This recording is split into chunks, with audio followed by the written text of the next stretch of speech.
Welcome back to Roaming with Restless Women. Today, I'm thrilled to introduce you all to Cynthia Schwartzberg. She is a therapist, a trainer, a speaker, and an author of The Curious Voyage to Authenticity, a rule-breaking guide for personal growth. And you know, all of us of a generation, we are the rule breakers, original, the OGs. With over 30 years of experience, she helps people live more authentically as they go beyond old protective patterns and reconnect with their intuitive wisdom. Cynthia is also a certified brain spotting trainer and the creator of Harmonic Brain Healing, an integrative approach that blends attunement, nervous system awareness, imagery, rhythm, and mindful presence to support healing and transformation. I'm so excited to get to know you today, Cynthia, and I'm sure our listeners and watchers will love this as well. So welcome.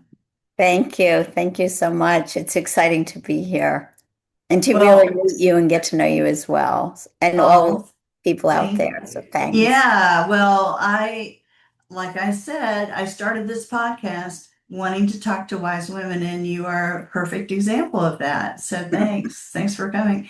Okay, so my very first question is always, what got you started into understanding and knowing that you wanted to be a therapist and a trainer and a speaker? What was it? Well, initially it was that my parents were getting divorced, and I think, like in ninth grade, and Mm. we had to go to a therapist. And when I walked out of that office, I was like, I want to help people like she did because I really felt heard and understood. And those are the things that all of us long for. Yes. And it was so helpful. So, of course, you go and you tell your friends, and then they're starting to confide in you. It's like, okay, we got started. But I did go to college initially to become a math teacher because I was good at math. And then I was like, fell asleep during my Calculus 3 exam. And I was like, I want to work with people, not computers. I can't do this.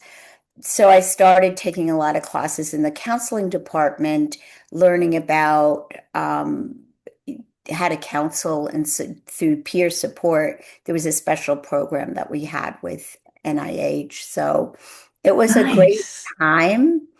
And then I had to work on myself before I could help other people after I graduated Hmm. college. So I went into advertising and PR, but I feel like that was a wonderful blend of really understanding people in the business world too. Hmm. So Yeah. that got me started. I went to a liberal arts college and I was an English major. And one thing that I discovered when I went out into the business world is I wish I had had some business classes mixed in with that as Mm. well. It took me a while to acclimate and associate what I was seeing in the business world, human interaction, with actually what I had studied in English literature, which was human interaction. So it's interesting how things come around in your life. Actually, I went for an MBA. This is a quick funny, and my because I wanted to do industrial psychology, sort of like to blend, like what you just said. Yes, But yes. my accounting teacher said, "Go get a different profession." Oh no. Do the accounting part. I had a similar experience. Here's my short funny. I was in a poli sci class and I thought about being a poli sci major and going to law school. And after my first constitutional law class, when every other day I was saying, but that's not fair, but that's not fair, that's not fair.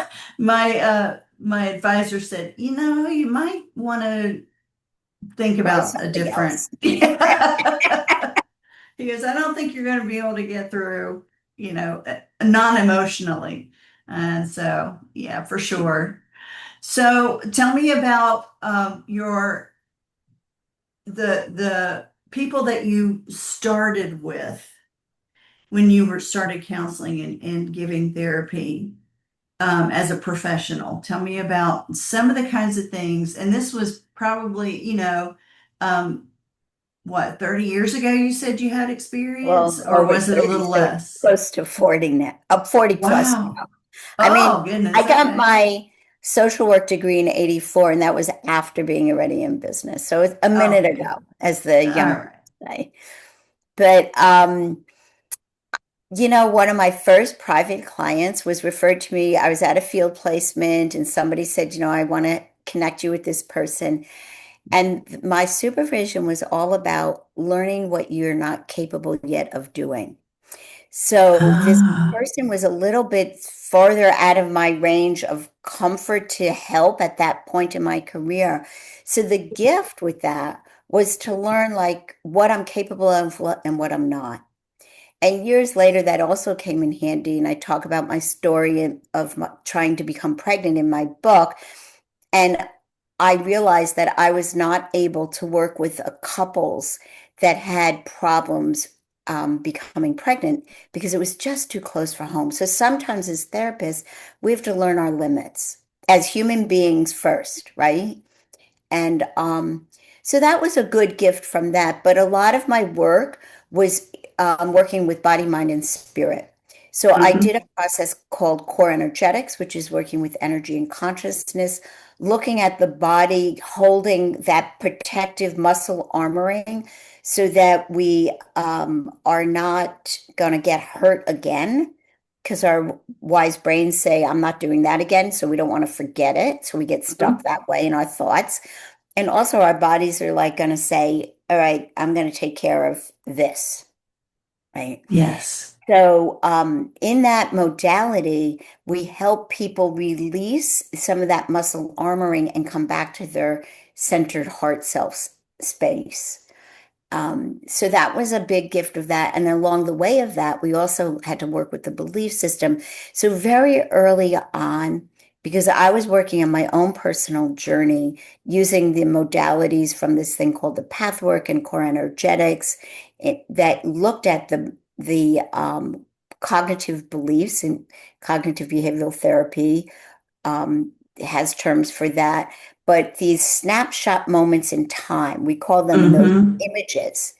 So in this split second of something harmful happening to me, I see something, I hear something, I smell something, and I protect myself around that.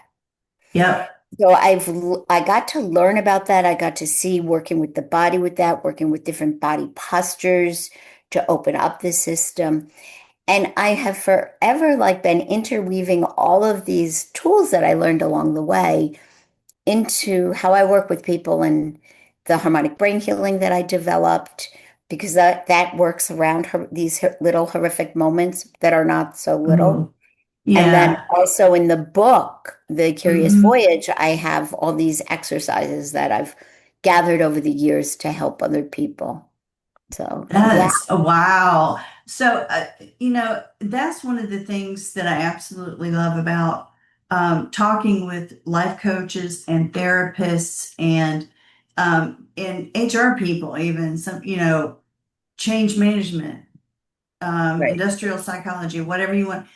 All of us who study individuals and humans working within a system, there are things that we collect over time Hmm. because we are paying attention.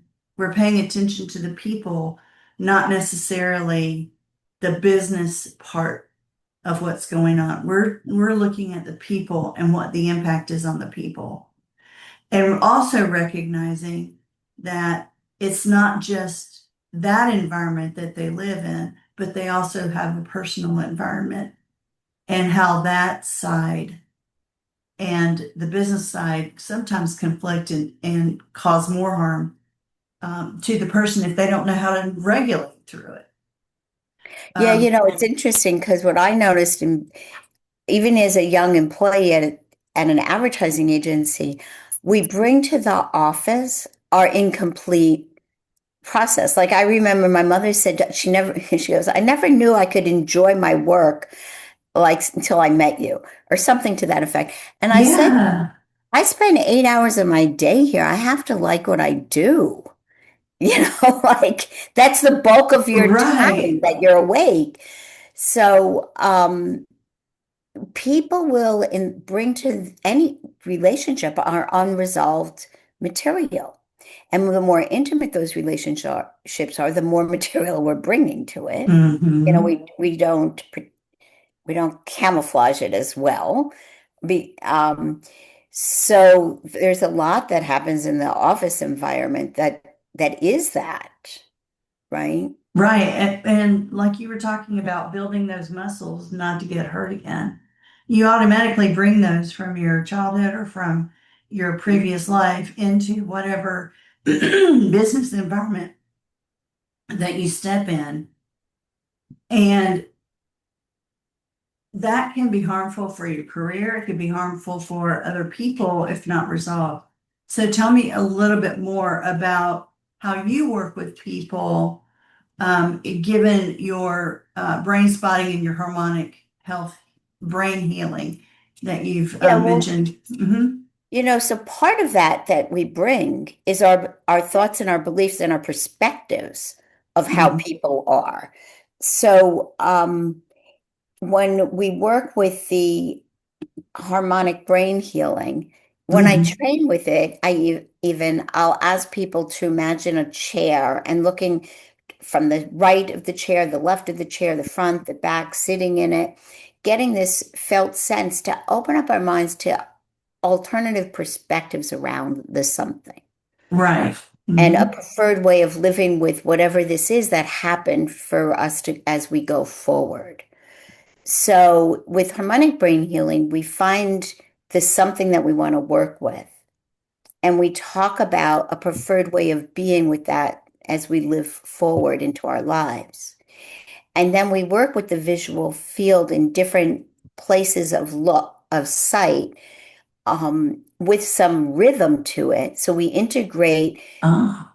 imaginary thoughts, feelings, beliefs, and images because many times we have these stuck images in our head as Hmm. we keep remembering something, we're replaying a visual.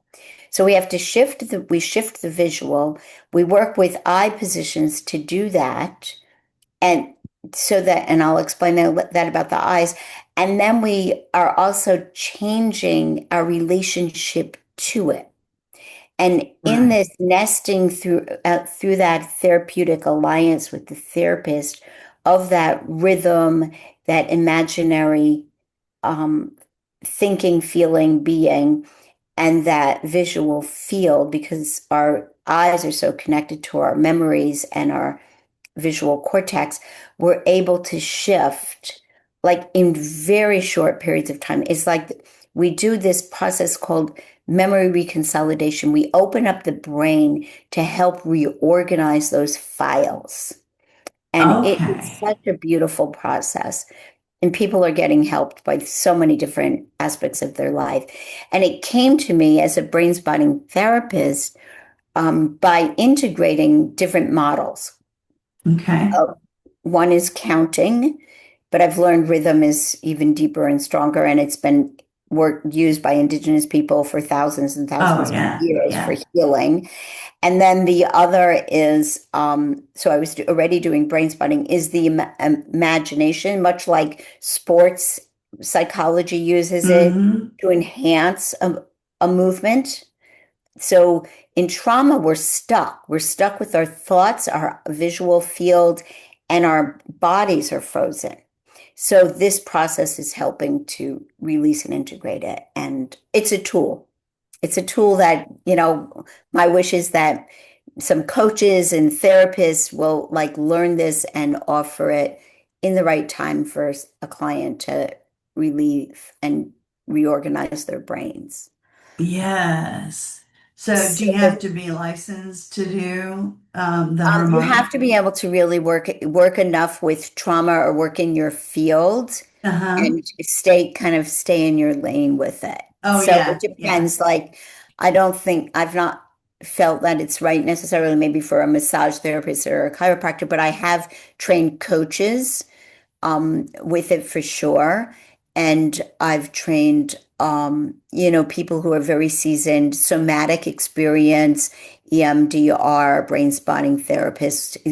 it's a great tool for all of them. Wow, it sounds wonderful. And Yeah. so, what caused you to want to write the book? Because over the years, people have said, you should write a book. No, Yeah. Yeah. shoulda, coulda. Also, in second grade, I was in the slow reading group. So I had this image that I'm not capable, I can't. But Oh, it takes a village. So as you said, had enough lived experience that one of mine is I don't have to do everything alone. So the other aspect is to write a book like this, I need to have healed and gone really through my tunnel of darkness. So I used to start writing it and I would be bored with it. I felt very victimy, but and no judgment to anybody else. I guess it is a judgment to myself, which I have also healed.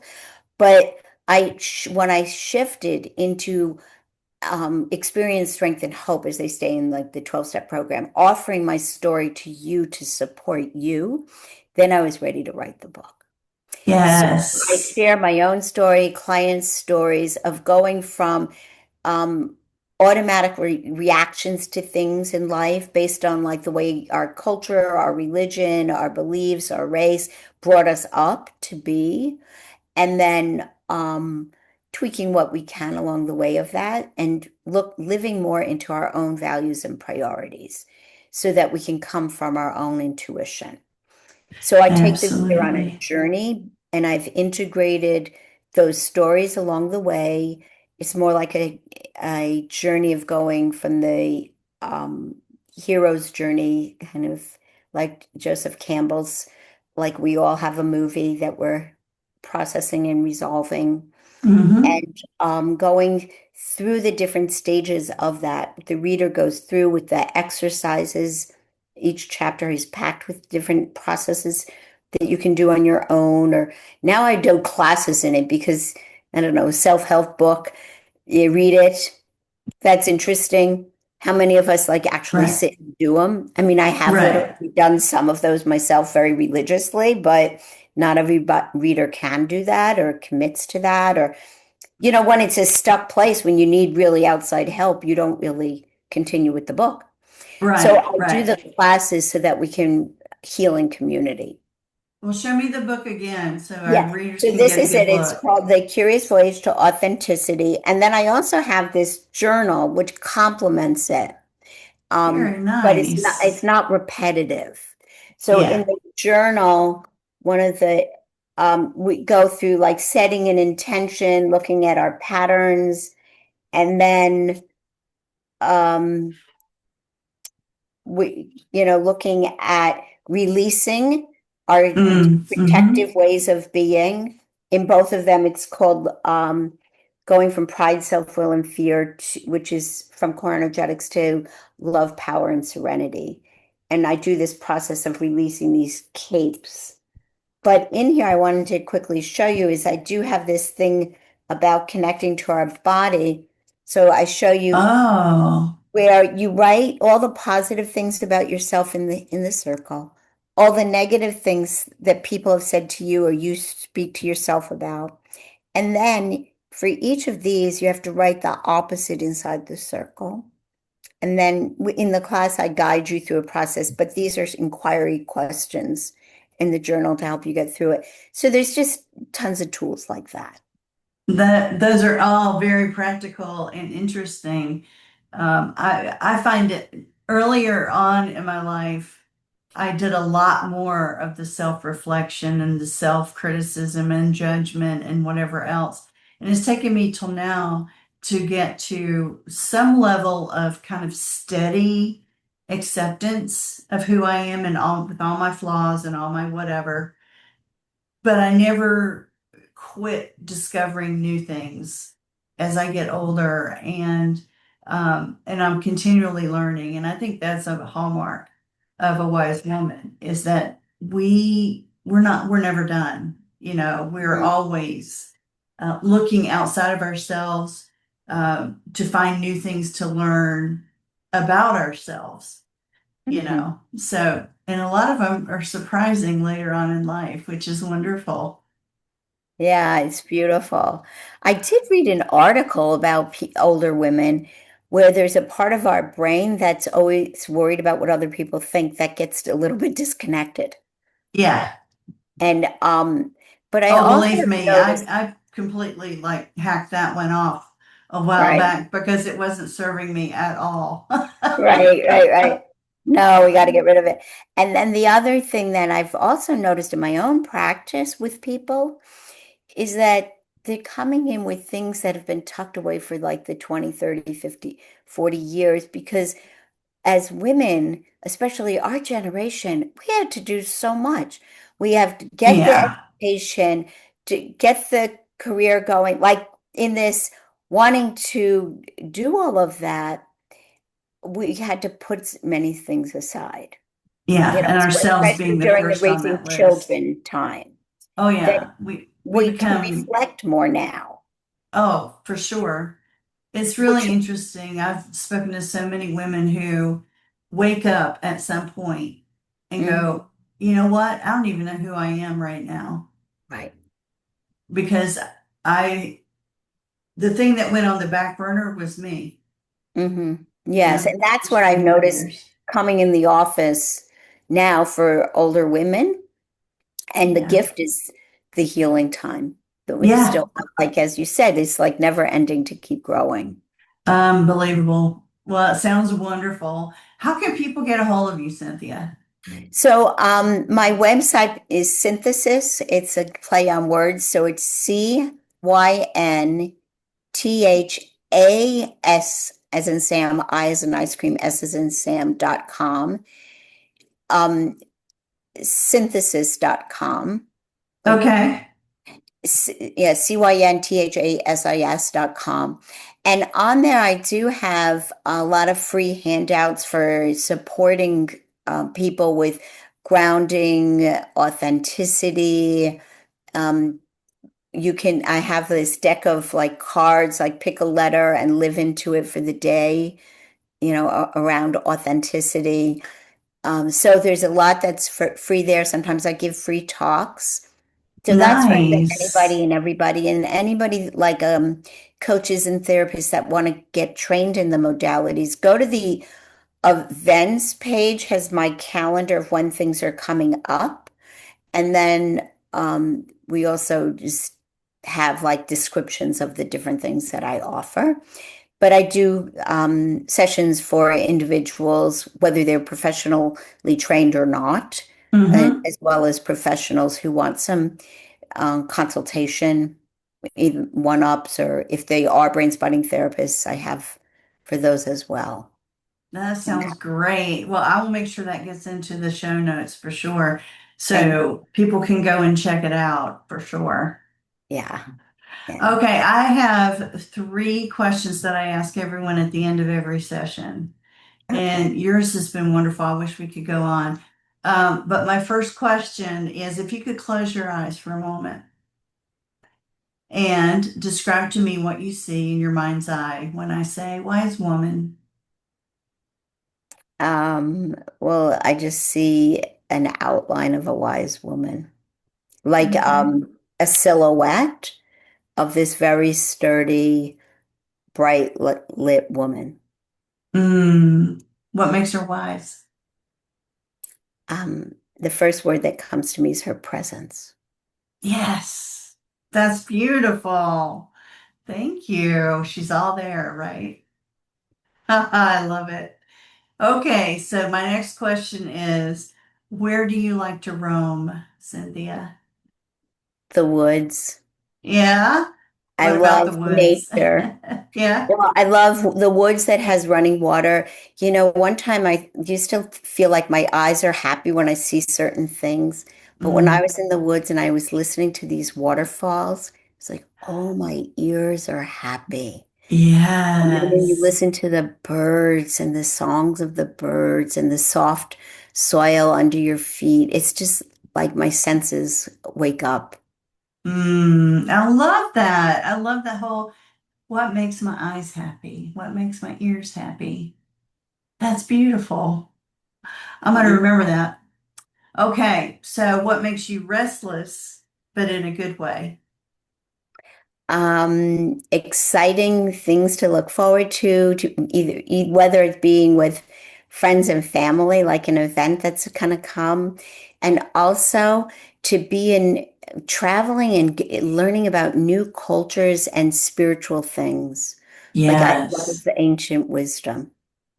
Yes, I do too. I love to look up all of the old, even I was just recently looking at the Appalachian, uh, the wise women in old Appalachia and how they knew things and adapted things from the woods and from the very scarce things, resources around them, how they adapted and made them work for their family's nourishment or their family's healing. Or it's just, to me, it's amazing how they knew these things. How did you know this? How did you find it? And it's just been passed down. Yeah.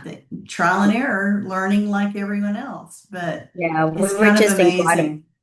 We were in Guatemala, and just the way they positioned there's monuments on the land, along Uh-huh. with the sundial and the Ryan's belt, and the things in the nature. So they were showing us this is what we use for this is what we use for that.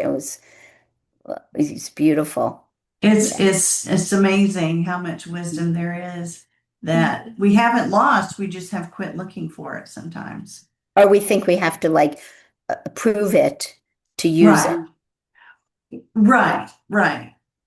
Absolutely. Or we discount it because of where it came from or Mhm. whatever. Yeah.